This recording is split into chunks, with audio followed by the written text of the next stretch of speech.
ದಾನ ಧರ್ಮ ಮಾಡಿ ಅಕ್ಕಪಕ್ಕದವ್ರ ಜೊತೆ ಚೆನ್ನಾಗಿರಿ. ಅರಮನೆ ಇದ್ರೂ ನೆರಮನೆ ಇರಬೇಕು. ನನ್ನ ಮಗ ದುಬೈಲಿದ್ದಾನೆ, ಅಮೇರಿಕಾದಲ್ಲಿದ್ದಾನೆ, ಇಂಜಿನಿಯರ್ ಆಗಿದ್ದಾನೆ, ಕೊಚ್ಕೊಂಡು ಮನೆಯಲ್ಲಿ ಒಬ್ಬರೇ ಇರಬೇಡಿ. ಕಷ್ಟಕ್ಕೆ ಅಮೇರಿಕದಿಂದ ನಿನ್ನ ಮಗ ಓಡೋಡಿ ಬರಲ್ಲ, ಏನಿದ್ರು ದುಡ್ಡು ಕಳಿಸ್ತಾನಷ್ಟೇ. ಕಷ್ಟಕ್ಕೆ ಬರೋದು ಅಕ್ಕಪಕ್ಕದವರು, ಸ್ನೇಹಿತರು. ಅಪಾಯಿಂಟ್ಮೆಂಟಲ್ಲಿ ಎಲ್ಲರನ್ನ ಪರಿಚಯ ಮಾಡ್ಕೊಳ್ಳಿ. ಮನೆ ಕೆಲಸದವ್ರಿಗೆ ಒಂದು 500 ರೂಪಾಯಿ ಎಕ್ಸ್ಟ್ರಾ ಕೊಡ್ರಿ. ನಿಮ್ದೇನು ಆಸ್ತಿ ಕರಗೋಗೋದಿಲ್ಲ, ಹೋಗುವಾಗ ಏನು ಹೊತ್ಕೊಂಡು ಹೋಗಲ್ಲ. ಸುತ್ತಮುತ್ತಲಿರೋ ಜನನ ಚೆನ್ನಾಗಿ ಇಟ್ಕೊಳ್ಳಿ. ಬೀದಿ ಕಸ ಕೂಡ್ಸೋರಿಗೆ ಹಬ್ಬ ಹರಿದಿನಕ್ಕೆ ಒಂದು 500 ರೂಪಾಯಿ ಕೊಡ್ರಿ. ನಿಮ್ಮ ಆಸ್ತಿ ಗಂಟು ಕರಗೋಲ್ಲ. ಎಲ್ಲರ ಜೊತೆ ಚೆನ್ನಾಗಿದ್ದರೇ ನಿಮ್ಮ ಕಷ್ಟ ಕಾಲದಲ್ಲಿ ಅವರೇ ನಿಮ್ಮ ಸುತ್ತಮುತ್ತ ಇರೋ ಜನನೇ ನಿಮ್ಗೆ ಆಗೋದು. ನಮ್ಮ ಮಗ ಅವಾಗ ಬರ್ತಾನೆ, ಫಾರಿನಿಂದ ಈಗ ಬರ್ತಾನಂತ ನೀವು ಮನೆಯಲ್ಲಿ ಒಬ್ಬರೇ ಕೂತ್ಕೊಂಡ್ರೆ ನೀವು ಸತ್ತು 3 ದಿವಸ ಆದ್ರೂ ಯಾರೂ ಮೂಸಿ ನೋಡಲ್ಲ.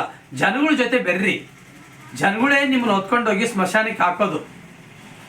ಹೀಗಾಗಿ ಜನಗಳು ಅರಮನೆ ಇದ್ರೂ ನೆರಮನೆ ಇರಬೇಕು. ಜನಗಳ ಜೊತೆ ಸುತ್ತಮುತ್ತ ಚೆನ್ನಾಗಿರೋದು ಕಲ್ಕೊಳ್ಳಿ. ದಾನ ಧರ್ಮ ಮಾಡಿ ಪುಣ್ಯ ಕಟ್ಕೊಳ್ಳಿ.